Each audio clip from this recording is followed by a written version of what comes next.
welcome to episode 39 of BigRedBarel Geek Speak, your place for all your nerdy needs on BigRedBarel.com. I am your host Lauren, and with me as always is the Baroness of Butts, the amorous Auntie Alex. Hello, and butts. And we are delighted to have our very own Pokemonica back. Yay! Yay! Pokemonica who laughs every time I say butts. See what I said? That's the only reason you want to hear. Exactly what Shut I up. said.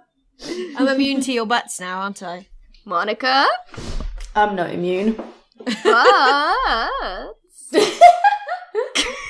Just works every time. That's cheating if you say it like that. Okay, speaking of butts, and butt-related activity, there has been an app which has been going about for about 2 weeks now called Miitomo. Have either you used it? No, Yeah, and I refuse to. I know you refuse to. Monica, how have you been finding it? I played it for a day and then a day and a half, and then I got bored and I stopped playing. I think I played for about 4 days. Then I got bored because I was just literally holding down through the answers. Some of the answers were funny, but it was just getting so many of them. I was like, I'm bored now. And it doesn't seem to really have much reward for your activity at the moment. No, I mean, apart from the daily login bonus and going in and looking at different stuff in the shop, like I thought the Miitomo drop thing, because it's for people that's so who, hard. I know. So for people who haven't played it within the app, there's a little game where it's kind of like a claw machine mixed with Pachinko. Yeah, pachinko. It's a pachinko. It's a pachinko with the characters to try and get items, and your dudes just bounce off. There's one where all the items are down the right-hand side, and you start off with a slope down to the left. So I have no possible idea of how really to bounce your guys over to like the top ones. But they're all quite crap items, to be honest, and you can buy them in the shop anyway. Yeah. But the only real reason I know of actually continuing with it is Coleman is very enamoured with it at the moment. Really? Yeah, he's still going. But the main reason is when you do all your objectives and you get the Nintendo points, or whatever they're called, the blue ones. Yeah. Well, when you do the challenges, they're actually meant to relate to actual discounts in the Nintendo store. Is he hoping to get free amiibos? No, he's trying to get Zelda cheap when it comes out. I mean, the thing is, like, they get to pick what the discounts go on to, so what games they go on to, so it might not even be a game you want. Yeah, that is true.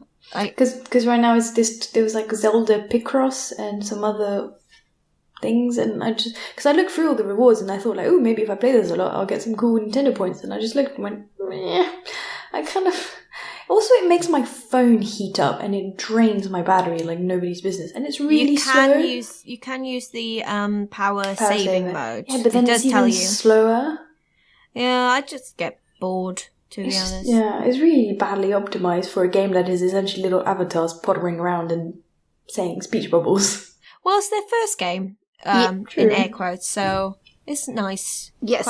It's quite cute. Can somebody explain to people who don't know what Miitomo is, please? Okay, so Nintendo developed a kind of socialization app where you have your own little Mii character it looks like a little room, and you can connect with your friends or random people who happen to have similar friends to you, and you answer questions, and as you answer these questions or listen to your friends' answers, you get coins which you can spend on style and clothing, and that increases your style level, or when you answer more questions or listen to more answers, that increases your overall level, and those go towards challenges which give you Nintendo coins which you can use for discounts in the Nintendo shop. It's just like a socialization app. But the one key thing that is really good is they haven't got the child-friendly settings on. Yeah. So you can be quite crass if you wish. Yeah, I actually reported one of my colleagues. Really? Well, so every single one of his general answers was, I don't know if you're going to have to bleep this or not, but masturbate to most of the questions. And which is like, okay, this is fairly childish, but it's alright. And then one of the answers was your mum's privates. I will say Privates very... or vagina? Or something more ruder. crass? Ruder. With the C word? It wasn't, it was M. M? M. Oh, guys. I can't think of a word. Alright, I'm gonna type it in the chat. Alright, okay. And I was like, no, that's not cool. That's not cool. Oh, that's an old one. I know, but it was still not cool. Yeah. Yeah, it was a bit of a time waster, as this section is titled, but I don't think its longevity is there at the moment anyway. So check it out, that's Miitomo. It's in the App Store, it's free to download if you want to check it out. I'm pretty sure everyone's heard about it by now. Or don't check it out. Please don't check it out. And live your life happily ever after without this ugly me thing, whatever. And just...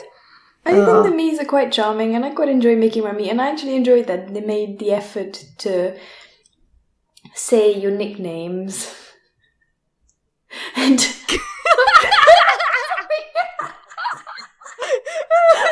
Mine's like, sweet shrimp, sweet shrimp. Okay, I think we have to explain this.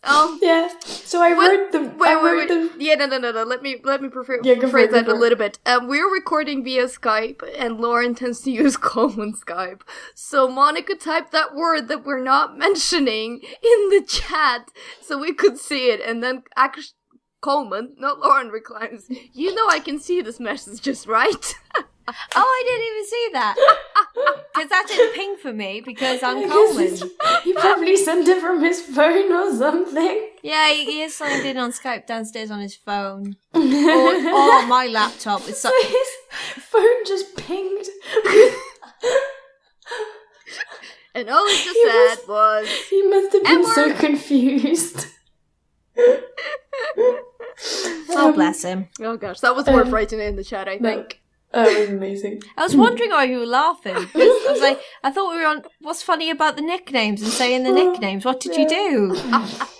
That was good. That was fun. Yeah, so you put in your nickname, but you only have a certain amount of characters. So like mine is Sweet Shrimp, but it's SWT hyphen shrimp.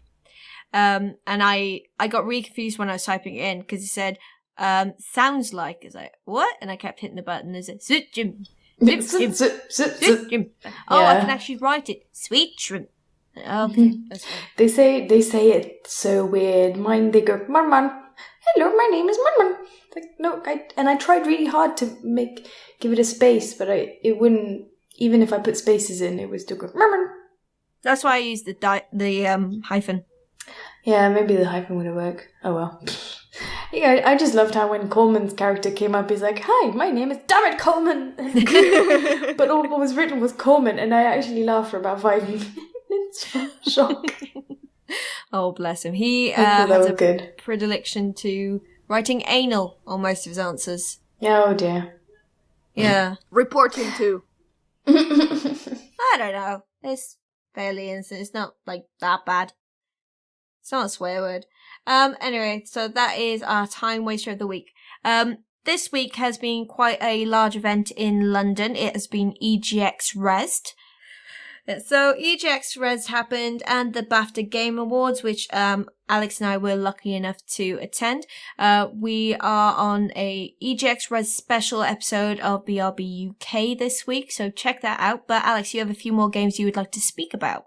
Yeah, I mean, I think it's fair to say that this is going to be kind of video game heavy episode, and we apologize for that, but Rezzed did happen when we did play a lot of games.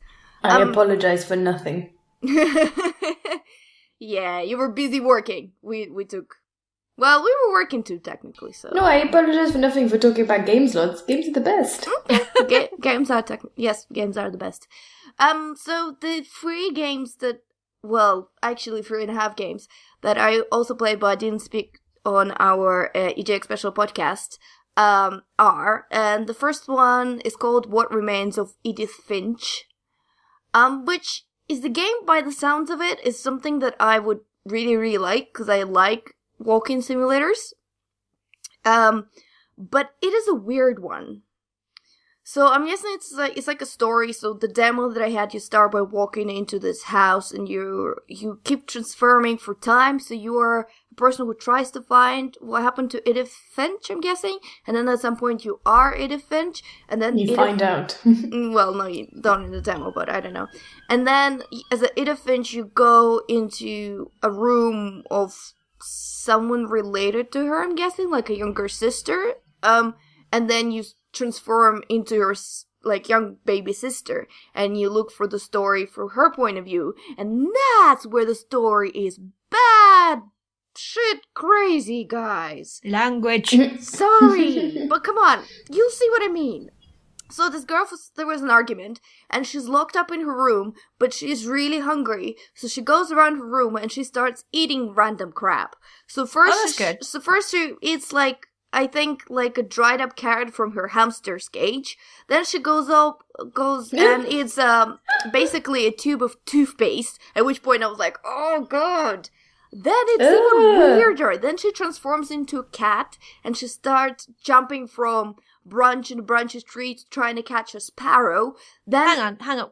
Didn't she have a pet? I don't know. Didn't you said she ate a carrot out of something's cage?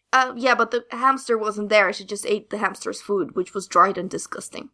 Okay, right. I was going to say, Wait, if so she could is turn this into a person cat, she could have human? eaten it. I don't know. And then after a cat, wait for it. She gets into an owl, and as an owl, you fly around and you eat poor bunnies.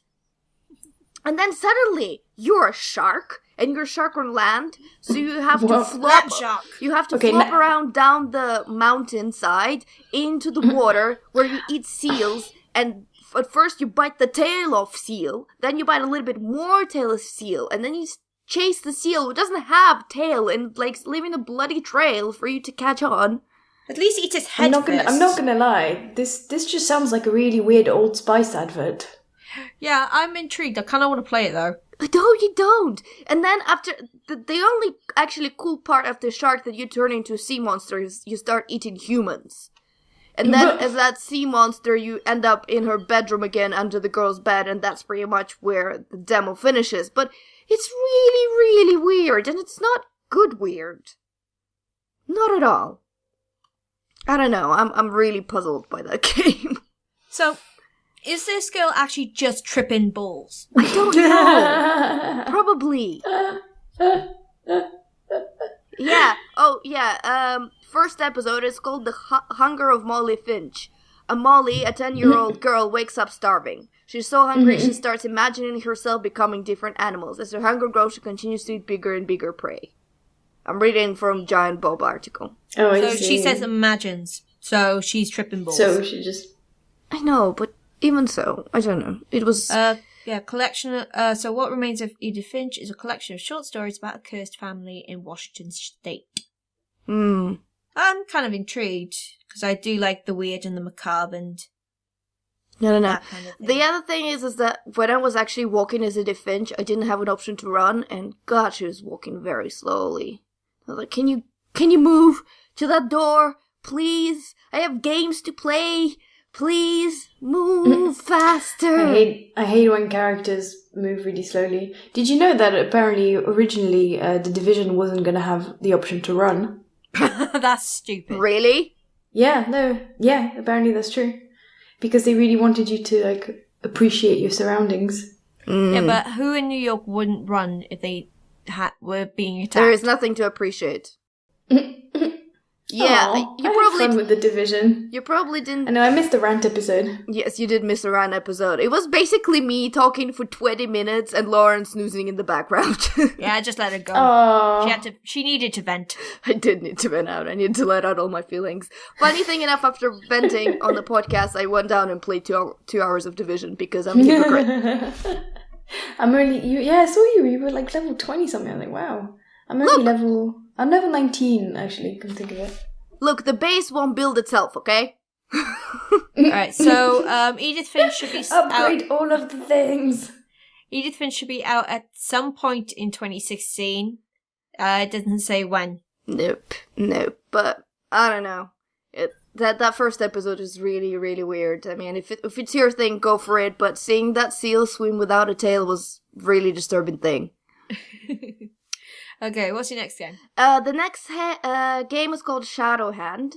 Actually, I'm not going to dwell a lot of it because it was at EGX, the bigger brother of EGX Rezzed. The one back in September. We had them on the EGX special, didn't we? Yeah, we did. One of the creators came to our podcast and talked about Shadow Hand, but I haven't played it at that time, but I played it now, and I've done quite a bit more to the game. But it's basically kind of like a card game, and you collecting cards, and you have to get a number higher or lower than the card you have.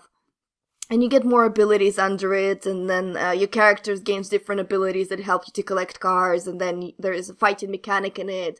What I thought was really cool is that I really liked your main character is this pirate girl, and I think this is fairly new that they introduced sort of different kind of armor and outfits for her that also add to the stats. At the point when we were playing the game during EGX Rezzed, they didn't really put any different stats on armor. They were all the same, like same value, but that's the thing that they're working now at the moment. But it was just really nice because there was a quite good variety of what you could, dress up as. And I kind of liked how it's a very kind of cartoony style, but it's quite simplistic, actually, I would say. But it's really nice. And when you get to like put different clothes that give you different things and different weapons, it adds to it. The only other thing that I would say is that, to be honest, as much as I like the game, if it's only ever going to be released on PC, I'm not going to play it. Yeah.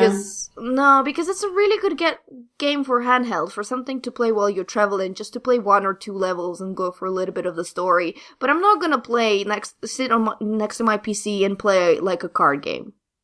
That's fair enough. Yeah. And they were a bit reserved about putting it on mobile. It's just more comfortable, even on an iPad. I really enjoy playing Hearthstone on the iPad. It's just nice to be able to use your hand and to have that touch screen. Yeah, but I think one of the reservation is that if they put it both on Steam and on mobile at the same time, people on Steam get really upset because they think, oh, it's just a mobile game. Like, for somehow it diminishes it diminishes its value when it's actually playable on Steam. So they're gonna look into how well it does on Steam and then consider the actual mobile version. But I hope they do, because otherwise, I mean, I really like it, so I really hope it goes well for them and I can get my mobile version and play it on the train. Now, following into card games, and also another thing that I had to sit down and played and also had a chat to the devs about is called Deckbound Heroes and Deckbound Quest, which at the moment is about 1.5 games. I should have a more full-up write-up with a little bit more substance from the interviews on it as well. But it's basically like a living card game on the internet, and cards are transferable between games, and the idea is that they're gonna make different kind of type of games, and then cards will be exchangeable throughout the games, and people can level up their cards and make them stronger. And the first game that they have, which I actually really liked, was just basically kind of like a tower defense kind of thing. So you have you play against an opponent or against an AI, and you have 4 towers, and you take control of the towers and you use them to fire at your opponent. You have to get your opponent's health to 0, and that's how you win. Obviously, everyone has abilities that they can use, and abilities are different depending on what cards you have. And I guess you can purchase different cards at different points in your game or level them up and so on. And another one was a really weird one, but it is very early on, but it's like a little dungeon crawler thing where you have 3 characters and it's kind of turn-based, and you travel for the dungeon looking for keys to open a portal to escape, and there are kind of monsters that attack you as well. I think that one, I mean, it's very early on, but it does need a lot of work, because so far it's very slow, and I don't really understand why you need 3 characters, or at least in the level that they showed, they weren't at all necessary. They pretty much used just 2 of them to do those things. I mean, it's not very obvious to me how that works, because it seems that people who would be spending a lot of money on this or playing obsessively would be, at a greater advantage compared to those who are just new to the game, because they'll have better leveled cards and so on. But it's interesting. So yeah, I think that's all of it. Deckbound, I should have a write-up. The other two, I think that's all you're getting, guys. What is it called again? Sorry, I wanted to see a picture of it. The thing is, if you look at their website, you're just gonna get what that whole system is. You're not gonna really get a lot about the game. There's Deckbound Heroes is the one that's most developed, and I think it's gonna be in like alpha stage or what is it? Heroes. Let me see. Early access is gonna be in early access, and you can do it there. And then Quest is just very, very early on, like a little dungeon crawler. Yeah, that sounds quite cool, actually. Yeah, it was really cool. The Deckbound Heroes was really nice, actually. It's a really nice two-player game. I mean, it depends. Like, I think it's really important to get the balance of your cards right, and obviously if you're playing, you'll know how to get the abilities exactly right. But, like, I was playing against someone who had more of an attack kind of base cards, and I was more of a healer taking control over someone else's towers kind of person. Yeah. And it was harder for me because the other person could make damage to me without taking control over the towers, whereas I had to take control over the towers to deal any significant kind of damage, but then I didn't have much to attack the towers, so it was weird. But they're working on it. They said they had 1,200 abilities already implemented, and I was like, whoa. Jeepers. I know. That seems like a lot. That seems more like the kind of thing you'd want to have less and make sure it's really well balanced, and then build it back up. Yeah, I guess. I mean, another thing is that they were really kind of going around. It's like, oh, do the names of these abilities help? And I'm like, well, not really, especially if you're gonna have 1,200 of them, because the name of the ability doesn't actually tell you what it does, and I always have to hover my mouse over what it does to see what my next action could be. That's really bad user. So I don't know. Experience. I mean, it's very early on. Deckbound Heroes early access, and then Deckbound Quest is just literally their website just has picture of the artwork of the heroes that they have, which the artwork looks pretty cool actually. Because if to segue onto more card stuff, because I was playing a lot of Clash Royale, and there's not that many units in that, but it's really varied, the gameplay, and you really there's only 8 cards, because everything is like a card that turns into a unit. And you only have 8 in your deck, and they always cycle in the same order, like as you play them. So they'll be randomized, the order, when you begin a game, but then as you play cards, what you draw will always be in that order, if that makes sense. To be honest with you, I've never really managed to sink my time into games that have a lot of cards and different deck building options, and I understand how a lot of people might like it. For example, you like Netrunner, and that's all about building your own deck. But I always managed to appreciate more a game that is very limited in its cards, but then has a lot of strategy to it, and you just think about it more because you know what options you have and how to do it best and what cards work better in that situation. And I think it gives more an equal ground to everyone as well. Yeah, I mean, there is some level of card unlocking and then leveling up in this one, because you have to play to unlock cards, or to only open chests, or you can monetize if you want to try and buy cards or do things, but it's still it feels like a really even playing field. And I like it, and there's not that many cards. Like, roughly what your opponent's gonna have. Like, if you're in, because as you level up through the arena, so as you win, you gain points, and if you lose points. And if you've managed to gain enough points, you'll get to the next arena, and you'll unlock cards, like to get. But if you're not in like arena 4, your opponent's not gonna have certain cards. So it's quite nice. It opens up a lot more as you progress, but by then you've got better, so you can deal. And the strategy is really nice. And Netrunner having a bajillion cards is exactly why I've stopped playing, because I've not kept up with the data packs every month. And to even be vaguely competitive, I'd have to spend another £100 or so just to buy more cards. And as much as I want to, I just can't.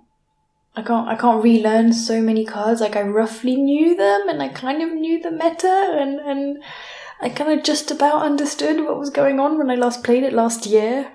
And then we didn't play again for ages because we didn't have time.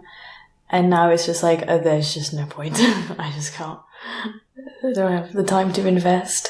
It's like the same thing with one of our favorite board games, Marvel Dice Masters. So it's kind of like a dice building game. So you have Marvel heroes, and each hero has 3 to 4 cards of different cost and different abilities. But when you play, you assign a certain number of dice per card, and that dice uses the ability that is on the card, but it has also different values in the dice to make it a little bit more interesting. And then use your base dice to buy the special dice of the heroes. And it was really cool when it was just started, when it was just a limited amount of cards, and you had and some really cool character would be available to buy an expansion, and you would hunt all the expansion to get really rare characters with really powerful abilities. But now it's grown to the point that there are so many of them, and there's so many different franchises, and technically one franchise, so you can have a DC deck fighting against Marvel deck, and you can have Yu-Gi-Oh deck fighting against DC deck, and so on. Like, they're all crazy. Yu-Gi-Oh? Yeah, I think there is a Yu-Gi-Oh deck. And it's crazy, but there are so many of them, and we do have so many of them as well. But I used to love just sorting from them and sorting the cards and their abilities and sorting the dice, and now it's just too much, and I lost all the interest. Like, something that was special before, just because they kept going and going at it, it's just stopped being special anymore. Yeah, it kind of gets watered down. Yeah. And the strategies and styles you might have enjoyed playing, you can't anymore. That's why that's what annoyed me about Netrunner, is because there was like a certain style of deck that I quite enjoyed playing, but because of new cards they brought out, it just becomes completely obsolete. Like, you can't play anymore because everyone's learned to counter it with new cards. And it's like, okay. Exactly. But, Monica, Lauren is getting a little bit bored. Should we cheer her up and talk about some porn? Yes.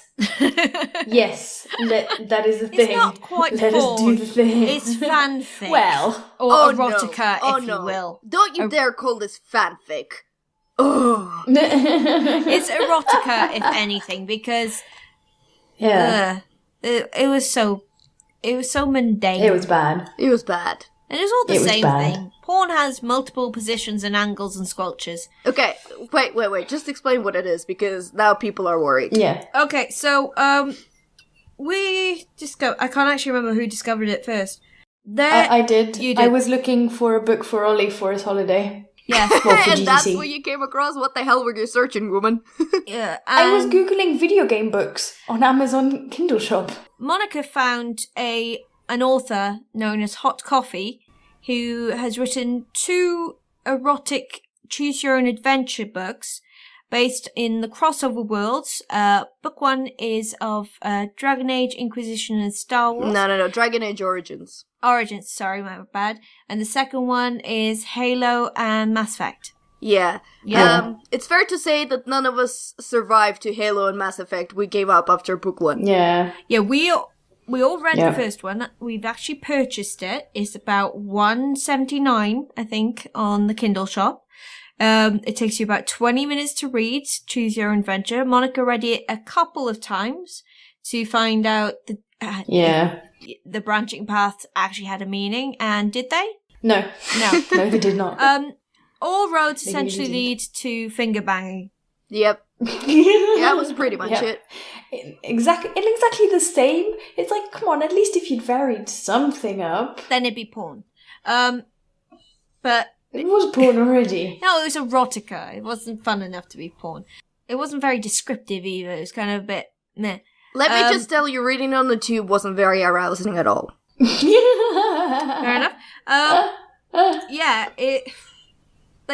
We all read the first book, which was the Dragon Age and Star Wars, because that covered most of our interests in this group.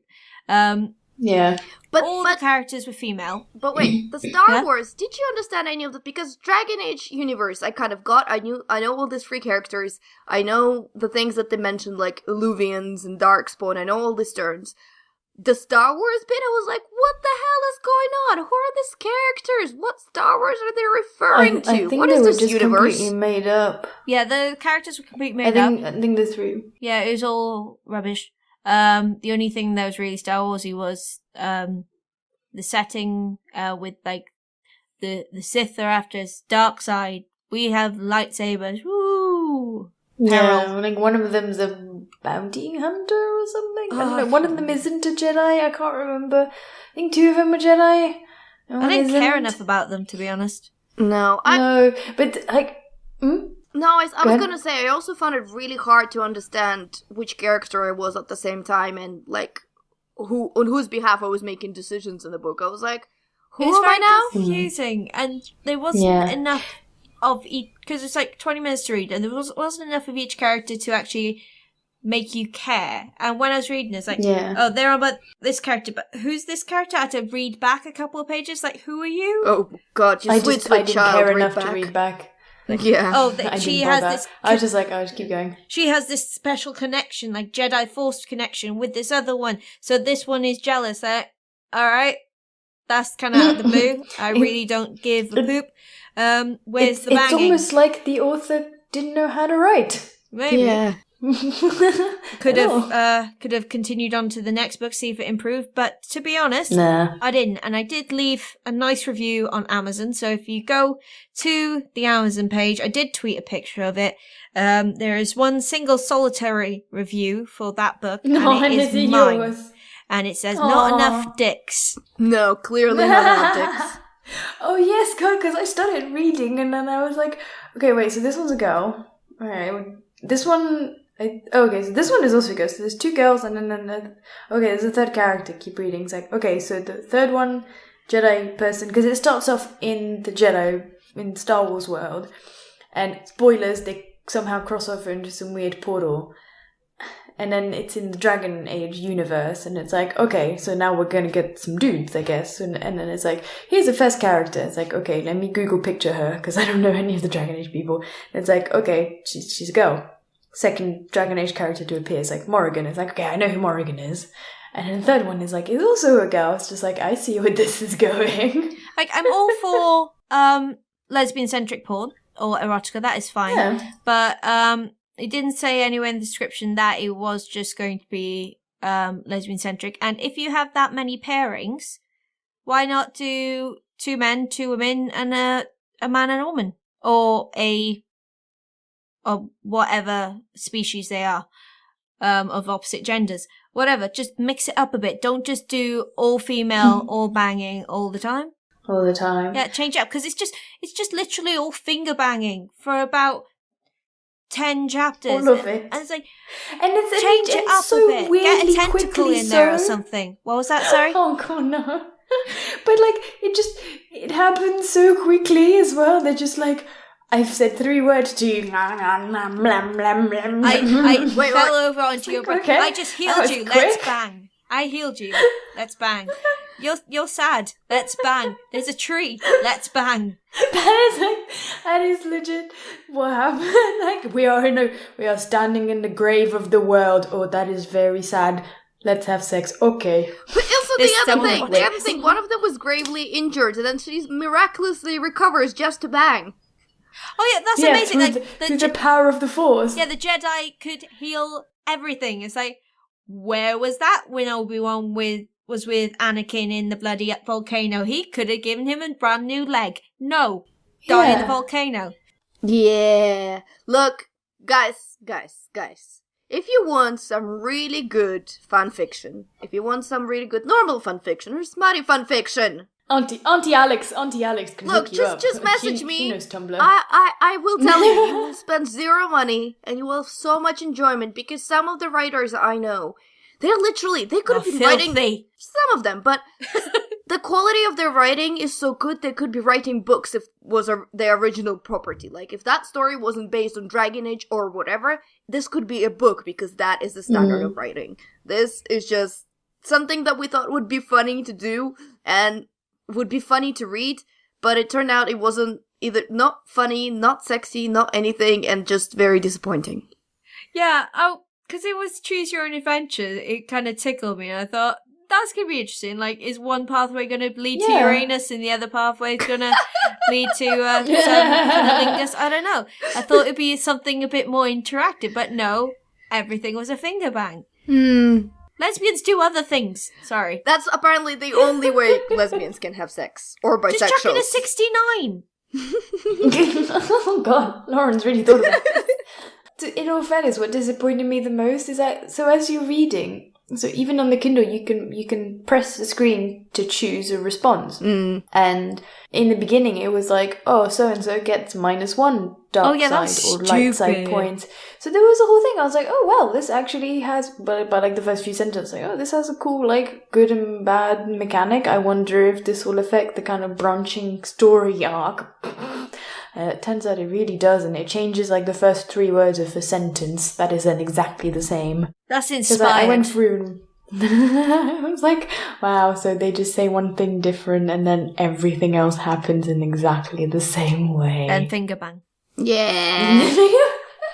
Clearly the finger bang is what upset Lauren the most. I'm most upset by lack of branching narrative. She can't get around just the boring monotonous sex. It was meant to be erotic. You promised me erotic fanfic. Well, I didn't. It promised me that. And what were you most annoyed by, Alex? I was most annoyed that apparently they can't either use thetas and write it correctly. They had to write thetas with a U, and I was like, what the hell is this? F off. Oh, and another thing that annoyed me is that, okay, Liliana is bisexual, but Morrigan Vienne are straight. Come on.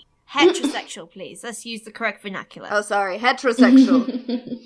So all in all, we agree that clown shoes. Twas not. Clown shoes. Yeah. Yeah. It was very ham-fisted and heavily laid on. Well, I mean, I wish it was ham-fisted, man. At least that's a bit different from finger banging.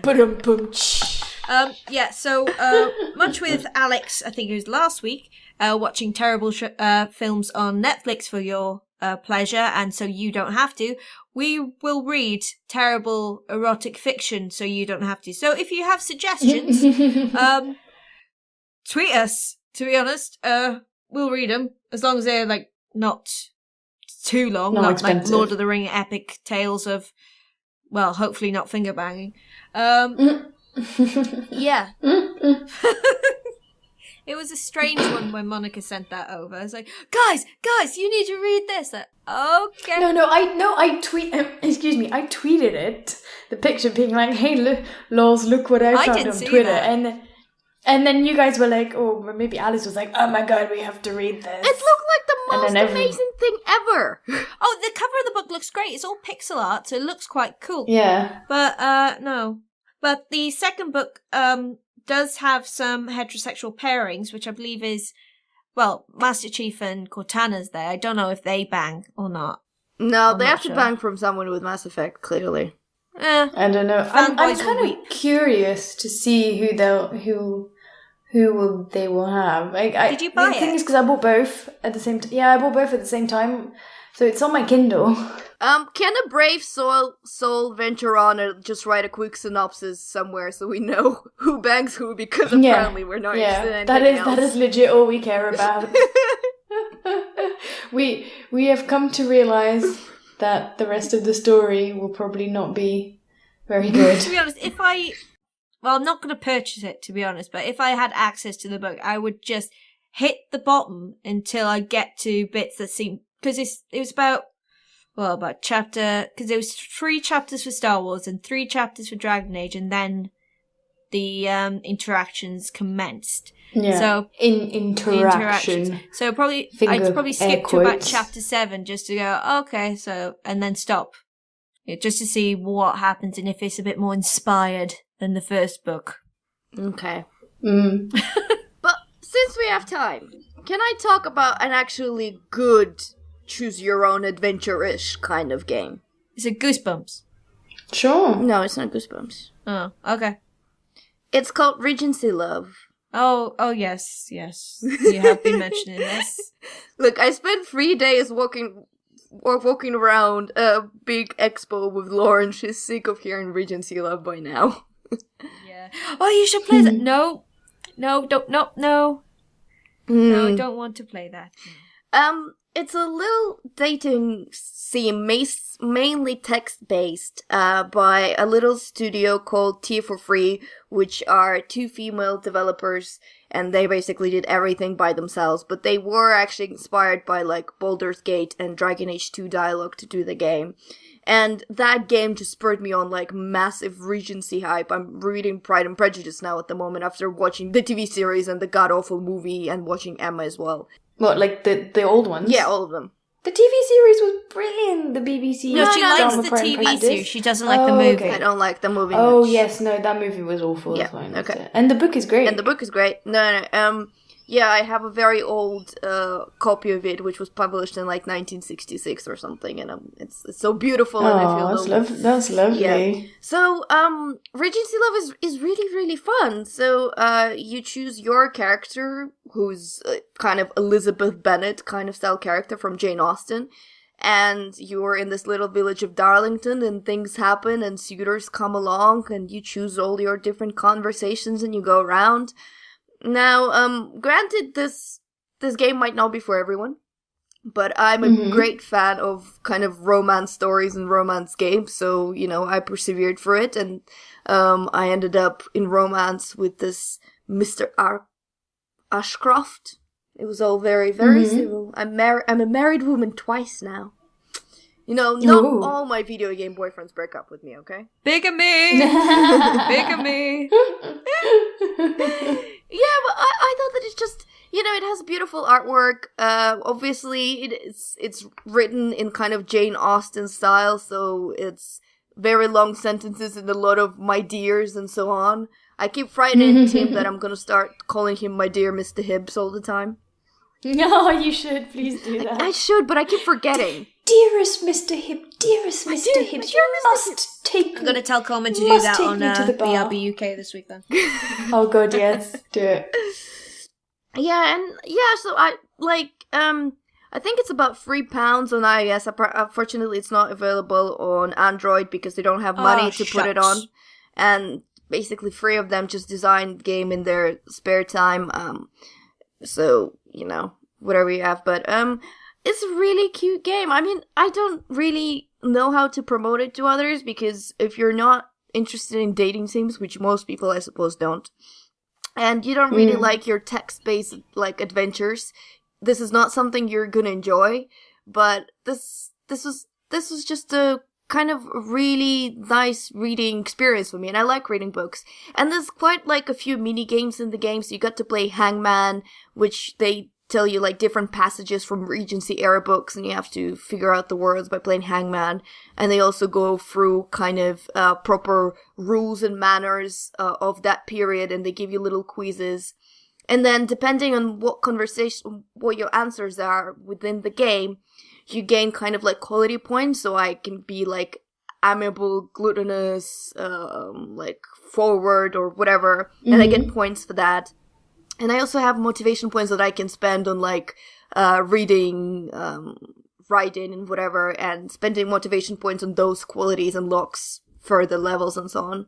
So I was very happy playing it. Unfortunately, it finished. I don't know if I have it in me to play it the second time, because sometimes it gets a little bit repetitive, because of course whenever they meet each other, they all have to inquire about how their families are doing and if they're in good health.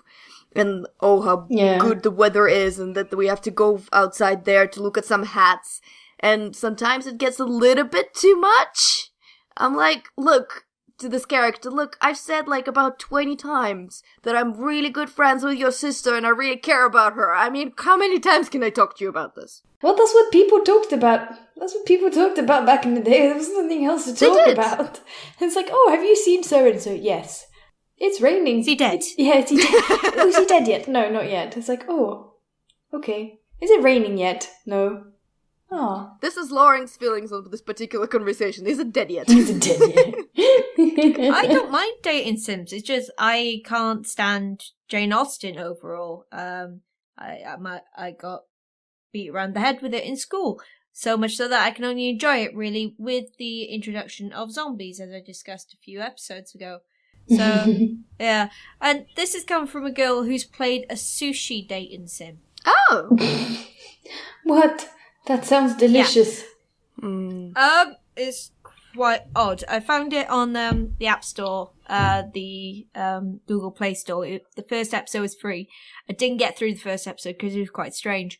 You are you're a person. You can choose if you're male or female who is coming home from college for the summer, and you are working in your father's sushi shop. He's going away to a special sushi convention on a cruise ship for the weekend, so you're looking after the shop. And he tells you don't listen to the voices. The voices happen to be the actual sushi, who turn into pretty much humans at night time. And they all have personalities according to what fish they are or what style of sushi they are. They could be male or female. Yeah, and I started getting very confused because people eat these sushi, and are these just leftover sushi? And if you don't sell them, do they get happy or do they decay and start to die? And when they become humans again the next night, are they kind of zombified? So I kind of got in a logic loop in my brain, so I had to stop. Oh god, I'm just looking at the pictures of this Kotaku article. When sushi turns into beautiful boys, you're gonna have to date them. And they're really was it Bishujo? What is it called again, sorry? I can't remember what it's called. Do you know? Love Sushi Rangers. Choose your target. Bracket sushi? Yeah. But they're all the kind of pretty boys are they're also very androgynous. Yeah. Male characters tend to be, so it can go for either gender really, but it's strange. Then their names are like the names of the stuff, because one of them is called Tamaki, and it's like that tamago sushi stuff. One of them is Iku, because he's the Ikura, the what's caviar? Yeah, caviar. Yeah, because you know the word. You know the real word. One of them is Maguro, after the type, because he's tuna. And then the other one's salmon. That's kind of funny. It's strange. But it's weird. Oh god, they have. But there is a tank one. There's a tank one as well, which Laura K. Buzz. Oh yeah, tank love simulator. What? Yeah. So yeah, it's actually one where you can fall in love with a tank. Like an actual tank. She went through the whole spiral of trying to find out if it's legal in UK to fornicate with machines. It's not. It was really hilarious. Is it? No, it's not. Oh. It is not.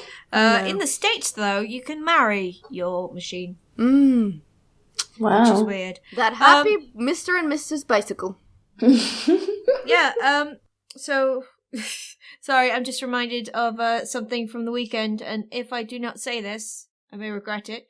And some of you may not understand it, but oh Blizzy! Oh Blizzy! Oh Blizzy! So that was a little shout out to EGX Rezzed weekend, and thank you to Bleezy who came up and joined us. Yeah. Do we want to talk about Chairgate? Oh yes, Chairgate. We tried to talk about it briefly during Rezzed, but Coleman stirred us in a more sensible direction. I was a bit upset. Well, we were running out of time. Okay, so at the end of EGX Rezzed was the after party, and we went to the after party. It was done by Joypad Bar, who run a lot of events around London, retro themed events, with kind of a warehouse aesthetic in East London. So we went there for Coleman's birthday, and there was a distinct lack of chairs. We got there was nothing there. I was looking for a seat. So I sat down at the front by Monica and Coleman while they were playing Smash Brothers, and I innocently tweeted out that there is a lack of chairs. Oh, we should point out that there was a big wall in the back that had projectors on it, and it had 3 different screens, and the middle screen was an unfiltered Twitter feed. Oh yeah, it was a tweet deck. The hashtag, if you use the hashtag Super Warehouse, it would come up immediately on that wall. So if you go onto Twitter and search the hashtag, and as of Sunday night, it was still trending number 5. I haven't checked today. If you hashtag Super Warehouse, you should be able to see a lot of the tweets, except for Coleman's, because he did delete a lot of his own. Yeah, he was doing stealth tweets, so he tweeted it, came up on board, and then he deleted it. But then Ollie decided to coin the term #Chairgate. Because, of course. Yeah. So it was myself, Alex, Monica, Bleezy, and Coleman taking Dermot. Taking over the board for a little while, and we managed to get some strangers involved with Chairgate. And this board was actually meant to be used for people requesting game changes on the variety of consoles that were at was the it event. really? Yeah. So I didn't realise. there was 2 large projectors. There was another projector with a couple of indie games on it, and there was lots of small, like old school TVs with retro games on them. And there was a list of games which people were meant to look through and then tweet at the board saying what games they want. But there was one tweet from the actual company saying, with all these tweets about games, I can't see the ones about chairs. Which I noticed, which made me chuckle a bit. Look, before people think that we are complete and utter dicks, we have just spent 3 days walking around an expo, and we're really, really tired, and we came to a party which, to be fair, out of all EGX parties so far, this was really the best one. I stayed till the end. It had cool DJs, it had really cool games, but it had plenty of games. The problem was that a lot of games were busy, and we found a new game, which was called Twitter Feed. We did eventually find some chairs. We found 3 up on this random balcony, and we looked after them pretty much all night and took turns on those chairs. But we also had a Bleezy with us, who was running around making friends with everyone. Apparently promoting Geek Speak, although he probably does not remember this anymore. No, he doesn't remember me ringing his mother either. Aww. Well, actually, he rung his mum, and then I spoke to his mum at 1:15 in the morning. Oh, don't say that on the podcast! Being like, your son isn't dead, it's fine. Yeah. Oh, good. Yeah, it was an interesting ride home with Bleezy there, but it was fun. It was a good night, but it turned from Chairgate to Chairs and Games, thanks to Monica. I was proud of some of those. I'm still getting favourites on some of them today. So I had a couple of people. We were finding various video games with chairs on them, like from Conker's Bad Fur Day and so on, and I put one up of one of the monsters from Duke Nukem on the toilet. That was one of my favourites. And then at one point it turned into Ainsley Harriet, thanks to Coleman. Mm. I don't really know why. There's just pictures of Ainsley Harriet up on the screen for a little while. There was one of Ian Beale as well. Posting his dog. What? And that dude that kept posting photos of his dog. Ollie loved that dog though. He was just like, why does that person keep posting a dog? But yes, Chairgate was the highlight. Well, one of the highlights of the evening. There was also the guys who do the soundtrack for No Man's Sky. They were on at midnight. I can't remember. Insert here. Beep. But they were good. It was fun. Right, so we better wrap up. On that cherry note, let's wrap up. Okay, just last one. Okay, so I'm guessing, Alex, you put the special shout out. Yeah, because I found out the sound during EGX, and I thought that was really, really fun. Yes, so shout outs to Coleman's dad. I don't actually know if he's going to listen to it, because we did get a birthday card through for Coleman today saying, listen to the podcast. No idea what you're on about. So that was sweet. But apparently you said he likes our voices, so maybe we have luck still. Yay! I don't know. Maybe. Right, Alex, you want to do forums? Okay, shout outs to Stingo and Bleezy. Monica on Twitter. Shout out to Will at WillDriver93 and shout out to Cesus. And thank you to Teach Fosselman on the Facebook. Yay! Thank you. We have no iTunes reviews this week. If you would like to leave us a review, 5 stars would be preferable, but anything you think we deserve, we will accept as long as it comes with some constructive criticism. If you'd like to get in contact with us directly, you can do so using @BigRedBarel and the hashtag GeekSpeak. I am at the Sweet Shrimp. I'm at DustyTulip_. I'm at Monica_Ion. You can also comment in the forums. You can comment on Facebook.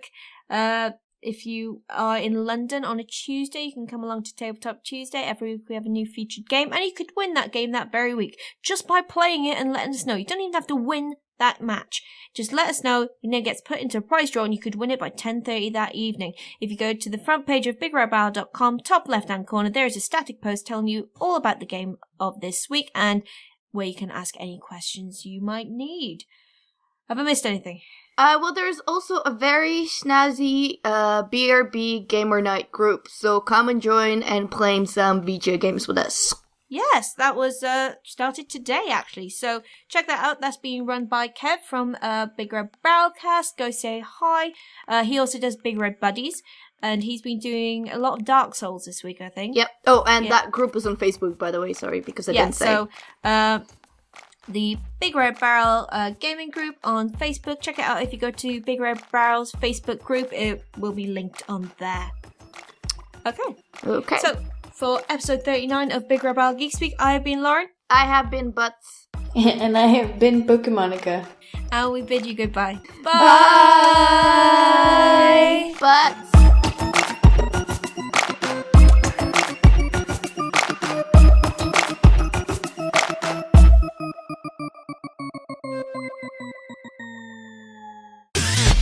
You and your ears are quite welcome for the podcasting goodness that you just heard. Why not roll on over to BigRedBarel.com for more podcasts, news, reviews, and videos from the biggest, reddest site on the internet, BigRedBarel.com.